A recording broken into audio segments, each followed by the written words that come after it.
Billie Jean Carr and the New Orleans Saints are on a tear to start the 2024 regular season.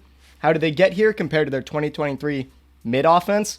Let's take a look into Derek Carr, Klint Kubiak, and everything else going their way. Last season, the Saints had a lot of issues. They couldn't run the ball, throw the ball, and their offense looked prehistoric at times with longtime offensive coordinator Pete Carmichael at the helm. But this offseason, they hired Klint Kubiak, former 49ers pass game coordinator, and he has this offense looking like they advanced 10 years in terms of NFL offenses. What has Kubiak done? Well, he turned a team that was bottom 8 in motion percentage at 14.3% to 5th in the NFL at 41%. That is a 27% increase. However, that's not the only change he made. The Saints went from dead last on play action passes at 13% to first at 51%, and 25th in designed rollouts at 4% to first with 16% per Seth Walder. What does motion do for your receivers? Well, 1, it helps the offense figure out what kind of coverage the defense is running, because if the DB comes with the guy in motion, it's most likely man. If not, zone. It also gives the receivers a running start, or just help them be able to get the defense to not react well to their routes, because they have shifted field and are already at half speed or full speed come time of snap. Or just change the look they give to the defense, confusing them. Motion really is a cheat in football right now. That's why most of these Shanahan offenses, Kubiak did coach at San Fran last year, use it so much. Motion makes it easier to get the ball into the best players' hands because they're already in movement ready to make their cuts. The Saints mostly use fly, glide, and over motions so that their guys can be in the best position possible to win their routes or even blocks at times. Guys, if you're like me and you want to play Derek Carr's hires or Rashid Shaheed to score a touchdown, then you need Underdog.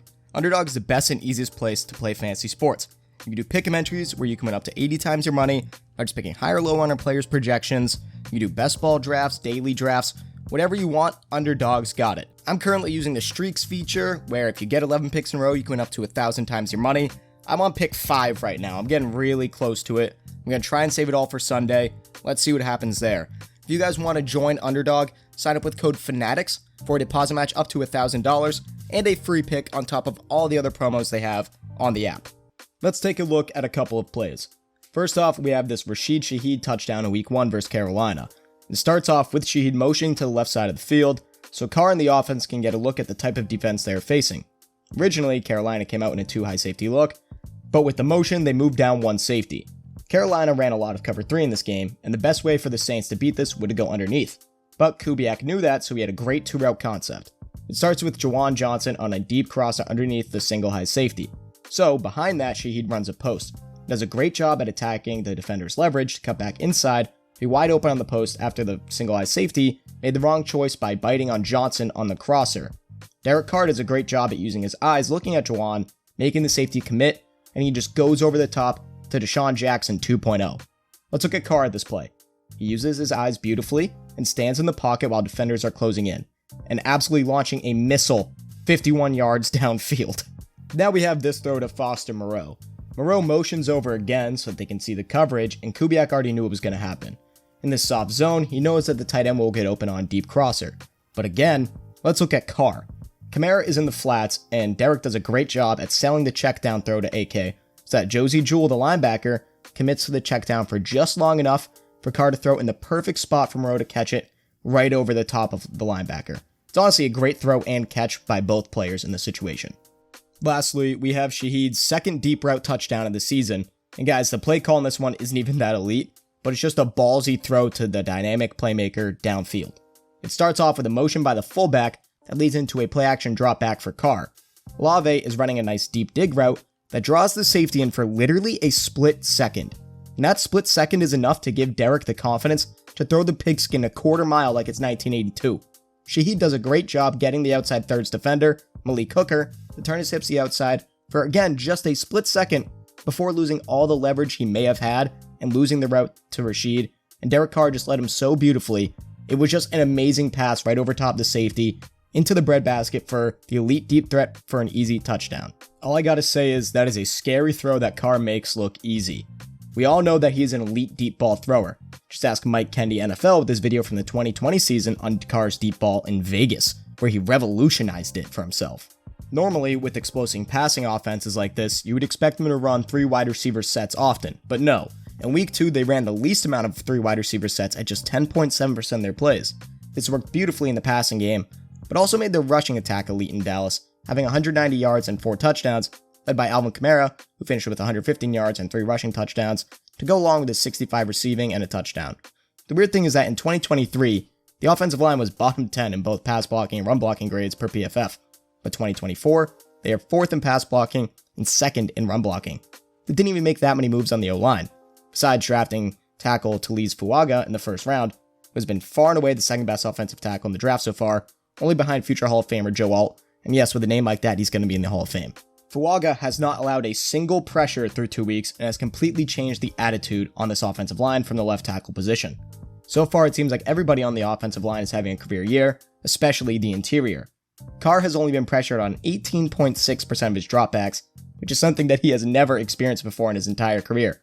Last season, he was at 30.8, which isn't bad compared to other quarterbacks in the league, but still an insane contrast to this year. Even though he's been pressured so little, how has Carr done under pressure? Well, he's the best quarterback in the league under pressure. 145 yards, 2 touchdowns, and a 96.5 PFF passing grade. He's also PFF's highest graded quarterback with a 92 passing grade. Oh, and for throws over 20 yards, is a 3rd highest grade, just a little worse than his elite 2020 deep ball season.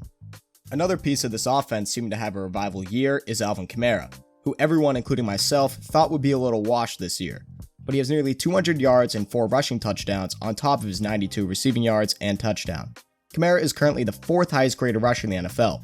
He has the same patience, elusiveness, and power that we have come to expect out of the somehow 0-time 1,000-yard rusher.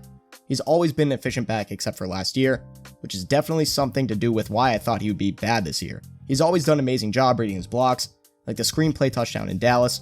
First off, the O-line did an amazing job getting to the 2nd level to stop the linebackers from getting to him. He then immediately cuts back to the other side of the field after getting past the first defender, and it looks like he jogs the entire way for a 57-yard touchdown.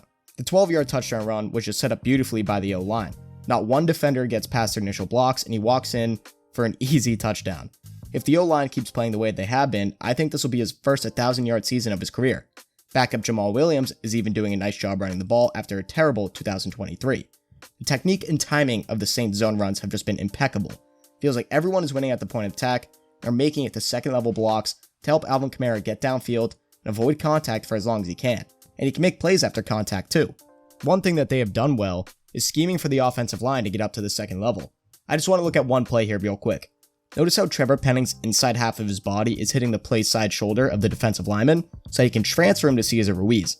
This allows Ruiz to have an easier job blocking that player, and Penning to get up to the 2nd level, waiting until Cesar secures his block. They do the same thing on the other side with Lucas Patrick and Fuaga. This creates a huge hole for Kamara to cut into and get a pretty decent gain for the Saints offense. Everything about this Saints offense has changed. The use of motion, blocking schemes, and effectiveness, and allowing Derek Carr to launch missiles downfield again. Klint Kubiak and his scheme have changed the game for the New Orleans Saints, and they might just win the NFC South if they keep playing like this. Obviously, they won't average 45 points a game for the entire season, but almost no team has started this hot, except the greatest show on turf and the 2009 Saints. Let's see if Who Dat Nation can keep up this pace and be contenders in the NFC. And with all that being said, that is it from me, guys. Thank you for tuning into Fanatic Sports. If you made it this far in the video, come on, give it a like, subscribe to the channel. All support is very much appreciated. It helps me out more than you know. Also, follow me on Instagram at FanaticSports25 and on TikTok and Twitter at Fanatic Sports. This is Joe of Fanatic Sports, signing off.